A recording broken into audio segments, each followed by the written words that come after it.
Oremos. Pai nosso que estás nos céus, mais uma vez estamos em Tua presença, te damos graças por este dia, por estes momentos. Pedimos que o Teu Espírito Santo esteja presente, nos dando entendimento da Tua palavra.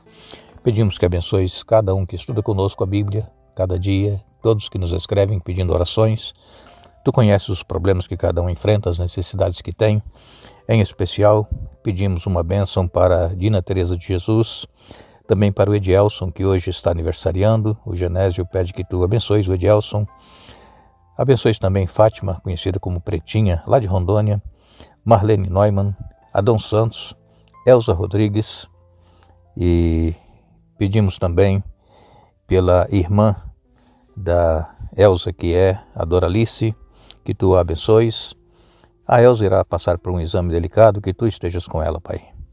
Abençoes ainda Beatriz, Rosa Maria, Noêmia, Daniel Nunes, Aparecida, Afrânio Arruda, Edil Vicente Pereira, Adailton Silva, Jair José Machado, Creuza Maria Teixeira, Evilásio Alves Teixeira, Elma Fontinelli, Jean Francisco Miranda. Ele pede especialmente pela igreja de Cidade Nova de Cacau, lá em Iranduba, Manaus, que tu abençoes, dê vitórias a cada um deles, em nome de Jesus. Amém. Continuaremos o nosso estudo desta semana. Estamos falando sobre o verdadeiro Josué. E como vocês têm visto até aqui, não está sendo assim, quem sabe, um estudo fácil para entender, mas nós estamos procurando trazer de uma maneira bem simples, palavras compreensíveis a todos, para que possam entender o que é o tipo e o antítipo. No Antigo Testamento nós temos o tipo. Tipo era uma pessoa, era um ritual, era o santuário, era o tipo de coisas que viriam no futuro. No Novo Testamento, muitos desses tipos encontraram os antítipos. E outros ainda nós iremos encontrar, por exemplo, a Canaã terrestre era um tipo do antítipo, que é a Canaã celestial que nós iremos possuir quando Jesus voltar. Então isso que é o tipo e o antítipo. Josué, ele era um tipo. Tipo de quê? O tipo do Senhor Jesus Cristo, que veio se cumprindo tudo que estava escrito no Antigo Testamento. E isso nós vamos ver então ainda nesta semana. Por exemplo, quando nós lemos em Êxodo capítulo 3, Êxodo 3, versos 1 e 2, diz assim: Certo dia, Moisés estava cuidando do rebanho de seu sogro Jetro, sacerdote de Midian. Ele levou o rebanho para o deserto e chegou ao Sinai, o monte de Deus. Ali, o anjo do Senhor lhe apareceu no fogo que ardia no meio de um arbusto. Moisés olhou admirado, pois, embora o arbusto estivesse envolto em chamas, o fogo não o consumia. Essa história nós conhecemos bem. Foi quando Deus apareceu para Moisés através deste fogo na sarça ardente e chamou Moisés para que libertasse o povo lá do Egito. Mas lendo lá em Josué, no livro de Josué, no capítulo 1, versos de 1 a 3, nos diz a Bíblia: Depois que Moisés, servo do Senhor, morreu, o Senhor disse a Josué, filho de Num, auxiliar de Moisés: Meu servo Moisés está morto. Chegou a hora de você conduzir todo este povo, os israelitas, para atravessar o rio Jordão e entrar na terra que eu lhes dou. Eu darei a vocês todo lugar em que pisarem, conforme prometi a Moisés.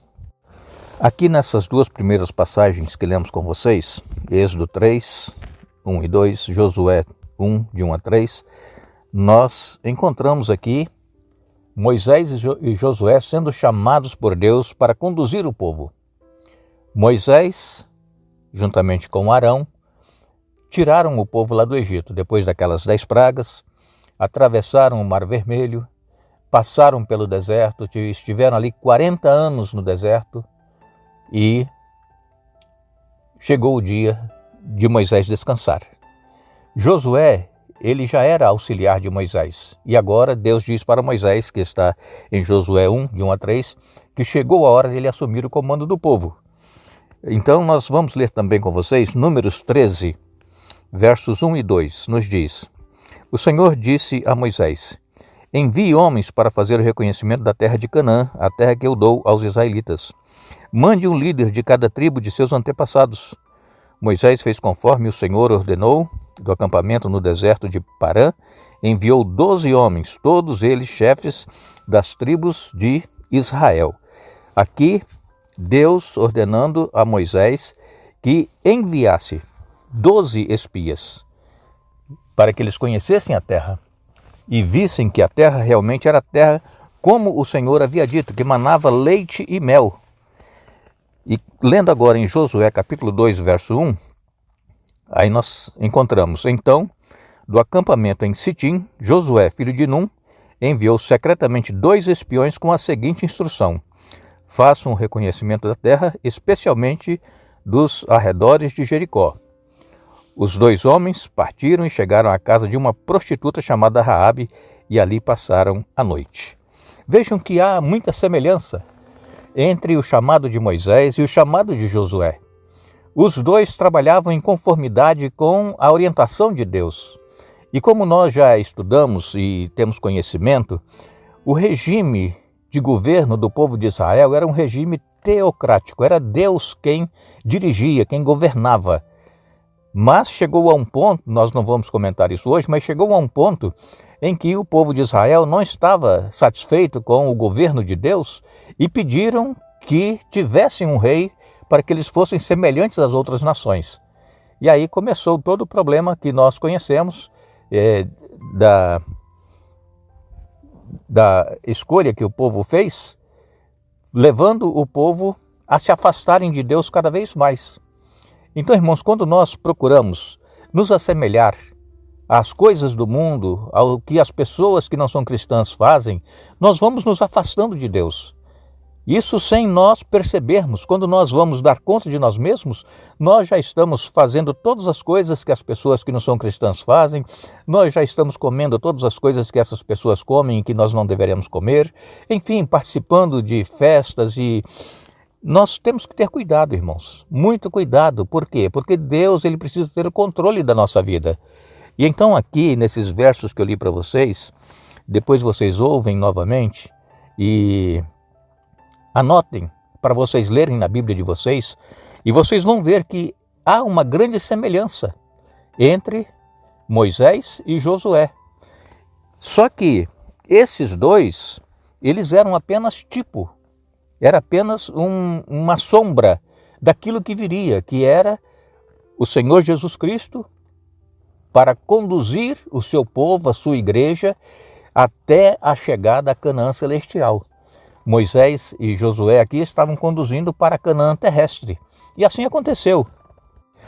Moisés levou até as margens do Rio Jordão e ali ele descansou. E depois, então, Josué, ele leva o povo para entrar na terra e possuir a terra. Atravessa o Jordão e tomam posse da terra de Canaã. Quando nós lemos em Deuteronômio, capítulo 18, nos versos 15 a 19, nos diz assim: o Senhor, seu Deus, levantará um profeta como eu do meio de seus irmãos israelitas. Deem ouvidos a ele, pois foi isso que vocês pediram ao Senhor, seu Deus, quando estavam reunidos ao pé do Monte Sinai. Disseram: não iremos mais ouvir a voz do Senhor nosso Deus, nem ver este fogo ardente, pois morreríamos. Então o Senhor me disse: eles estão certos. Levantarei um profeta como você, do meio de seus irmãos israelitas, e porei minhas palavras em sua boca, e ele dirá ao povo tudo o que eu lhe ordenar. Eu mesmo pedirei contas de qualquer um que não ouvir as mensagens que o profeta proclamar em meu nome. Aqui, Moisés falando a respeito de um profeta que seria levantado entre os seus irmãos. E eles deveriam, os israelitas, dar ouvido a este profeta. Como Deus disse aqui: eu mesmo pedirei contas de qualquer um que não ouvir as mensagens que o profeta proclamar em meu nome. O profeta não falava em nome dele próprio, falava em nome de Deus. E as pessoas precisavam ouvir e obedecer e fazer a vontade de Deus. Aqui nós encontramos então Moisés falando a respeito de um profeta que seria levantado, mas esse profeta não era já diretamente Josué. Josué, ele foi um profeta que foi levantado. Mas Moisés aqui, ele estava falando de um antítipo que viria, que era o Senhor Jesus, que era um profeta que foi levantado do meio do povo de Israel e que todos deveriam dar ouvidos a esse profeta. Também em Deuteronômio 34, nos versos 10 a 12, nunca houve em Israel outro profeta como Moisés, a quem o Senhor conhecia face a face. O Senhor o enviou ao Egito para realizar todos os sinais e maravilhas contra o faraó, contra todos os seus servos e contra toda a sua terra. Com grande poder, Moisés realizou atos temíveis diante dos olhos de todo Israel. Então, até hoje, os judeus, eles têm Moisés como o maior profeta, como diz aqui, Deuteronômio 34, de 10 a 12. Nunca houve em Israel outro profeta como Moisés. Mas sempre houveram profetas, e ainda hoje há profetas que Deus levanta para falar ao seu povo, falar à sua igreja. Mas quando nós vamos para o Novo Testamento, nós vemos que este profeta a quem Moisés se referia aqui em Deuteronômio era o Senhor Jesus. Por quê? Porque essa profecia ela foi plenamente cumprida somente em Jesus, não em Josué. Josué foi um profeta que Deus levantou para dar sequência à tomada da terra de Canaã.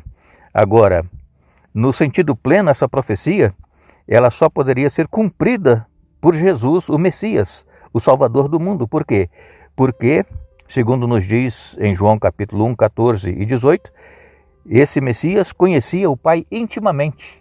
Ele já dizia, eu e o Pai somos um. Esse Messias que viria era verdadeiro e revelou Deus com sinceridade. E Deus de fato colocou as suas palavras, as palavras de Deus, na boca desse profeta, desse Messias, Jesus Cristo.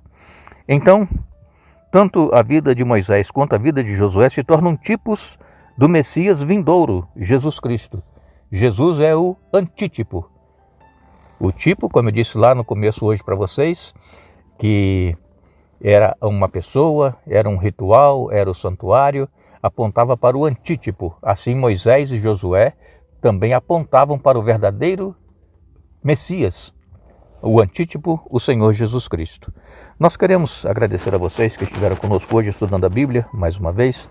Retornaremos amanhã, Deus assim nos permitindo, dando sequência ao estudo desta semana. E desejamos que Deus esteja presente conosco durante todo este dia, que nós possamos estar prontos a ouvir a voz de Deus e fazer a vontade dEle, e que tenhamos todos um dia abençoado.